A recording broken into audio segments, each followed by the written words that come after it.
अष्टावक्र गीता उपदेश संख्या AG8। क्या आपने कभी महसूस किया है कि आप सब कुछ देख रहे हैं पर स्वयं को नहीं देख पा रहे? आप दुनिया का हर रंग देखते हैं पर अपने असली रूप को नहीं पहचान पाते हैं। यह ऐसा ही है जैसे आंखें सब कुछ देख सकती है पर स्वयं को नहीं देख सकती। आज हम अष्टावक्र गीता के माध्यम से जानेंगे कि कैसे हम स्वयं को वास्तव में देख सकते हैं। ये कोई बाहरी यात्रा नहीं बल्कि भीतर की ओर एक अद्भुत सफर है। कृपया वीडियो पूरा देखें, लाइक और सब्सक्राइब करें। राजा जनक की उलझन। मिथिला के महाराज जनक एक दिन अपने महल की खिड़की से बाहर देख रहे थे। उन्होंने देखा एक व्यक्ति पानी से भरे तालाब में अपना प्रतिबिंब देख रहा है। राजा ने सोचा, यह व्यक्ति तो अपना प्रतिबिंब देख रहा है, पर क्या वह वास्तव में स्वयं को देख रहा है? क्या मैं स्वयं को देख पा रहा हूं? यह प्रश्न उनके मन में गहराई तक उतर गया। वह समझ नहीं पा रहे थे कि आखिर स्वयं को देखना क्या है। क्या यह शरीर को देखना है? क्या यह विचारों को देखना है या कुछ और? उन्होंने महसूस किया कि वह अपने राजमहल के हर कोने को जानते हैं, अपने राज्य की हर गली को जानते हैं, पर स्वयं को नहीं जानते। ऐसा लग रहा था जैसे वो स्वयं के सबके निकट होकर भी स्वयं से दूर है।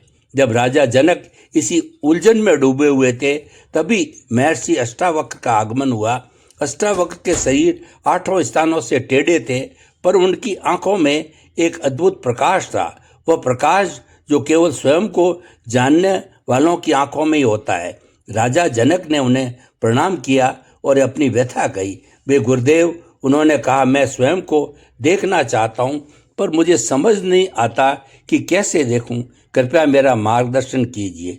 अष्टावक्र मुस्कुराए। उनकी मुस्कान में एक गहरा ज्ञान झलक रहा था। उन्होंने कहा, हे राजन, तू तो देखना चाहता है, वो देखने वाला स्वयं है। तू जिसे खोज रहा है वह खोजने वाला स्वयं है।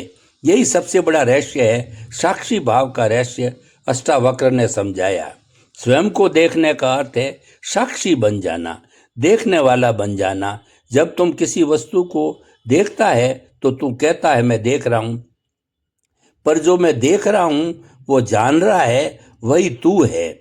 सुन राजन, अष्टावक्र ने गंभीर स्वर में कहा, तू वह नहीं है जो देखा जा सकता है, तू वह नहीं है जो देख रहा है, तू वह नहीं है जो सुना जा सकता है, तू वह नहीं है जो सुन रहा है, तू वह नहीं है जो जाना जा सकता है, तू वह है जो जान रहा है। राजा जनक ने पूछा, पर गुरुदेव, ये साक्षी भाव कैसे प्राप्त हो? मैं तो हमेशा कर्ता बनकर रह जाता हूँ।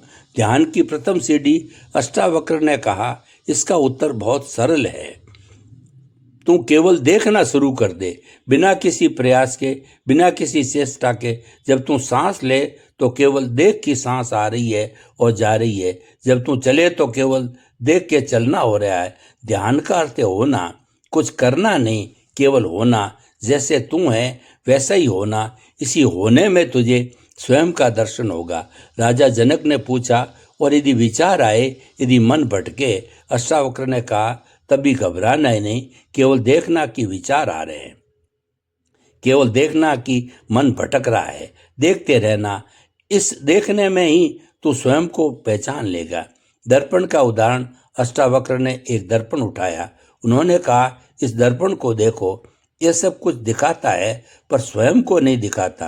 तेरा मन भी इस दर्पण की तरह है, यह सब कुछ देखता है पर स्वयं को नहीं देख पाता। पर जब तू साक्षी बन जाता है तब तू दर्पण नहीं रह जाता, तू उसे बन जाता है जो दर्पण को देख रहा है। ये स्वयं को देखना है। राजा जनक की आंखों में एक नई चमक आई। उन्होंने कहा, किंतु गुरुदेव, ये देखना कैसे स्थिर होगा? कभी कभी तो लगता है कि मैं समझ गया हूँ पर फिर भूल जाता हूँ। निरंतर अभ्यास का महत्व। अष्टावक्र ने उत्तर दिया, इसके लिए निरंतर अभ्यास आवश्यक है, जैसे तुम प्रतिदिन स्नान करके शरीर की सफाई करता है।